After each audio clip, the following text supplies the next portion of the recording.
One of the worst experience that we could have is to be angry and be full of resentment. Wala pong nag-i-enjoy, walang masaya. Ang galit at may sama ng loob sa iba. Kaya nga po, napakarami din ang nagme-message, napakarami ang nagtatanong, Father, paano ko po ba maiiwasan ang magalit? Father, paano ba alisin itong sama ng loob? Father, problema ko po yan. Palagi akong nagagalit, palagi akong naiinis. Well, first and foremost, we could never remove irritation and anger in our experience. Hindi natin maiiwasan yung mairita ka, magalit ka.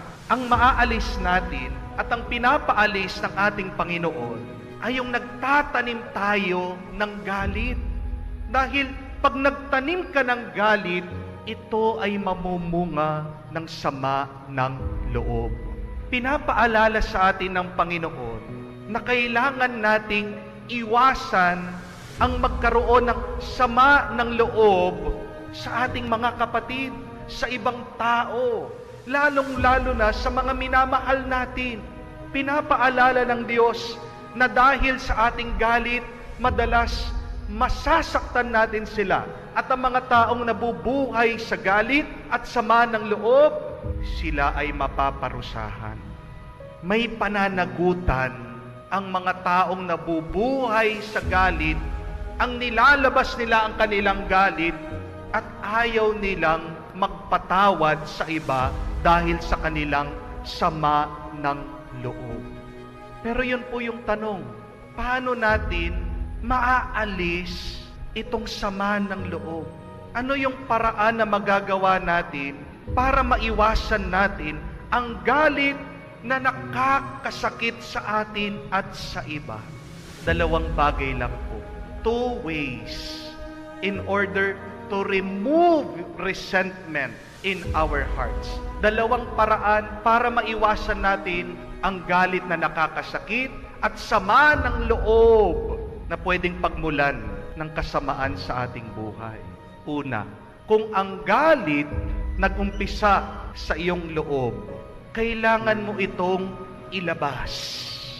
If anger and this resentment started from you, you must learn to let it go and release it.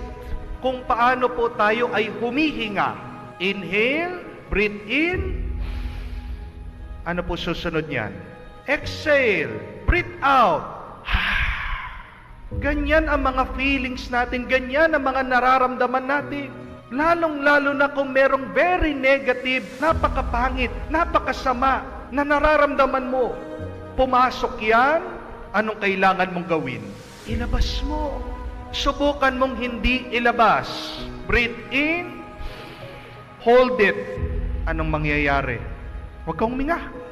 Hinga ka muna, labas mo. Habang hinahawakan mo, habang tinatago mo, habang nandyan, ayaw mong ilabas, masasakal ka. Hindi ka makakahinga. Mamamatay ka. Yan ang ginagawa ng napakarami sa atin.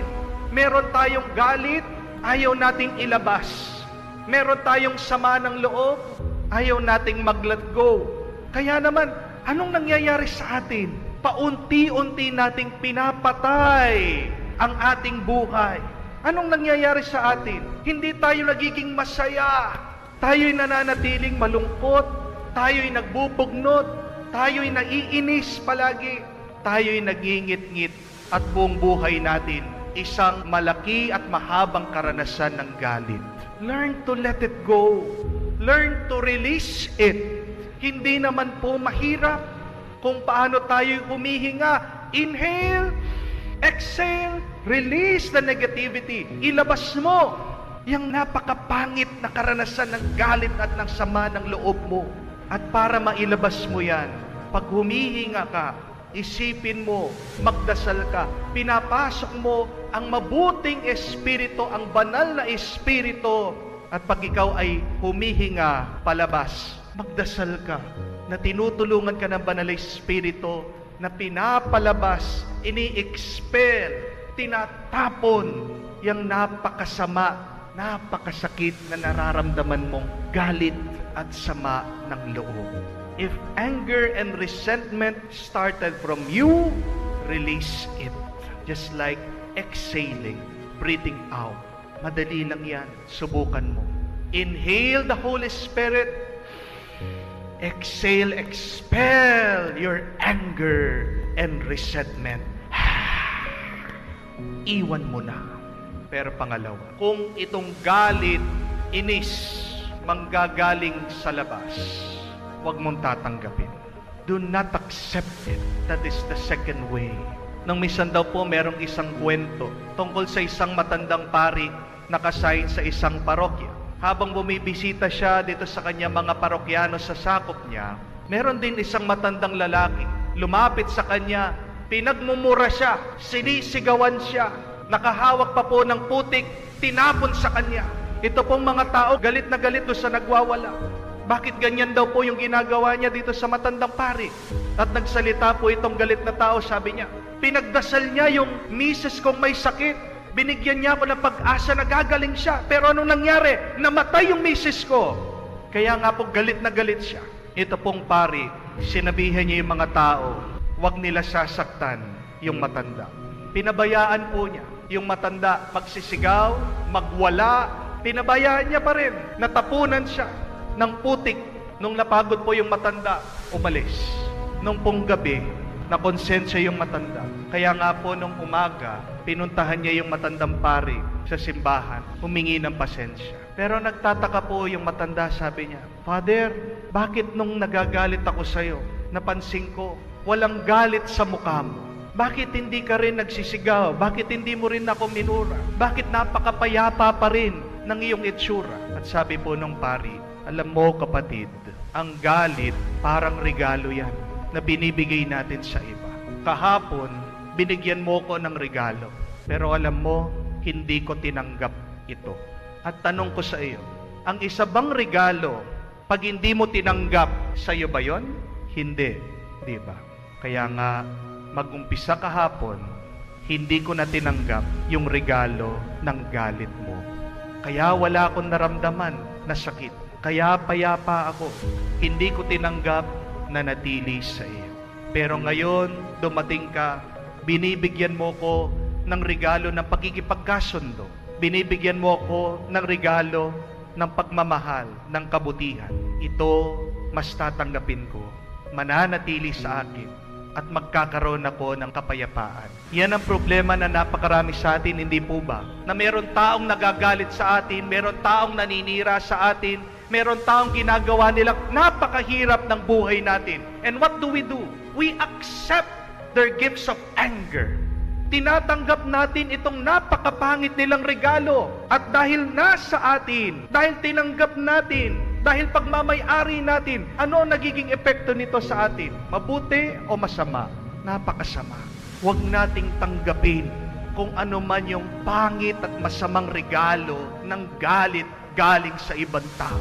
Iwan mo sa kanila kung paano sinasabi ng ating Panginoon.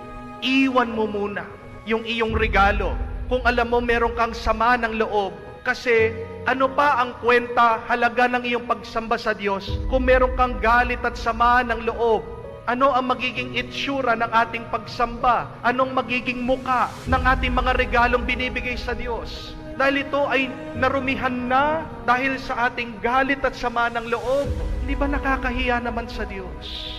Hindi ba pag tayo ay nag-aalay sa Diyos, pag tayo ay nagdarasal sa Diyos, dapat ibigay natin yung pinakamabuti, pinakamaganda sa Diyos. Yan nagiging pangit, yan napapasama dahil nadudumihan sa ating galit at sama ng loob. My dear friends, we are reminded today, tandaan po natin ang dalawang paraan na ito, na pag ang galit nag-umpisa sa iyo, ilabas mo, ilabas, huwag mong itatapon, ha? Pero kung yan ang gagaling sa ibang tao, tinatapon sa iyo, isipin mo, niririgaluhan ka, huwag mong tanggapin, balik mo sa kanila.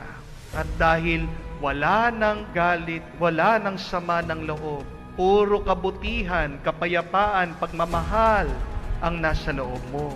Napakaganda, napakabuti ang sumamba at magdasal sa Diyos.